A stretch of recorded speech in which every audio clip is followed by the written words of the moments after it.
Hello, and welcome to Trestlebridge Capital's Asking for a Friend series. Before we begin, here's a quick word from our legal team. Hosting today's discussion is Eric Jefferson, Managing Partner of Trestlebridge Capital. Let's get started. Welcome to this month's installment of Asking for a Friend, where we dissect the recent Hallmark legislation referred to as the One Big Beautiful Bill.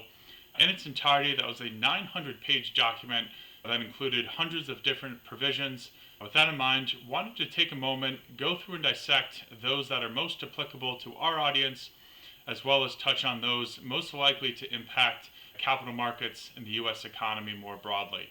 As you can see on your screen, four key pieces here. First, they made permanent the 2017 tax cuts. Additionally, some benefits in there for seniors, for those that are working, collecting overtime, as well as making tips. Secondly, although tax cuts weren't as geared towards corporate America, were a handful of incentives in there for small businesses as well, did give larger corporations the ability to alter and adjust how they expense startup costs, something I'll talk more about on our last slide. There were some spending increases, not surprisingly, in areas focused around defense, border security, and immigration.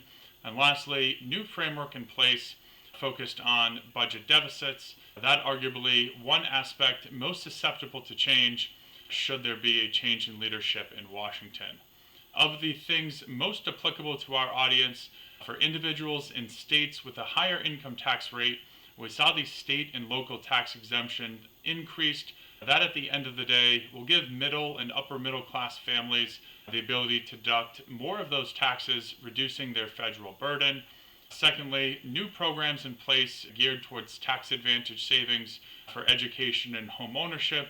And lastly, for high net worth individuals, those with a net worth of $15 million, 30 for couples, they're now able to pass that figure along to their heirs tax-free and avoid the more substantial estate tax thresholds. When you think about implications for the broader economy and markets, again, the U.S. consumer, the end of the day, will keep more of their earned income in their pocket, where the consumer represents about 70% of the U.S. economy. That is likely to help continue and aid retail sales. The end of the day, more money in a paycheck and more money in a pocket has the highest correlation to propensity to go out, continue to consume. Secondly, as we talked about, although tax cuts didn't directly benefit larger corporations, they do have the ability to reclassify how they ultimately expense new startup projects, things like infrastructure, research and development. Think that disproportionately benefits some of the larger tech companies, those directly tied to the theme of infrastructure. And not surprisingly, those are the companies we've seen have the most immediate boost following this legislation becoming law. As we talked about, the average company that may not benefit from that increased infrastructure spending, we didn't see the same boost, immediate return to their stock prices like we did in 2017. Again, that's because dollar for dollar, corporate tax cuts translate to increased earnings. That didn't necessarily exist. I do think, though, a lot of those provisions will help incentivize more growth. That ultimately something will have a benefit for our economy long term. Lastly, there were projections when we think about increased spending and tax cuts. At the end of the day, that has to be made up from somewhere. Tariffs certainly will solve some of that. At the end of the day, though, projections that this would continue to increase our national deficit. Unfortunately, that trend doesn't seem to change anytime soon. That has been going on for decades through many administrations, both left and right. At the end of the day, though, implications of continual ballooning debt, obviously that will have implications on our nation's ability to borrow.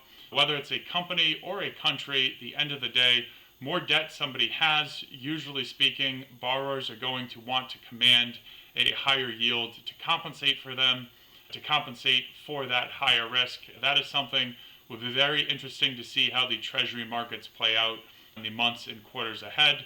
Lastly, obviously, the more debt we have, there are implications with respect to the strength of our currency.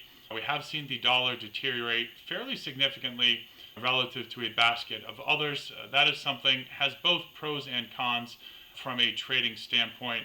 Ultimately, though, don't think that will jeopardize the US dollar as being the global reserve currency, at least in my lifetime. That's all for this month. As always, I want to thank you for taking the time to join us.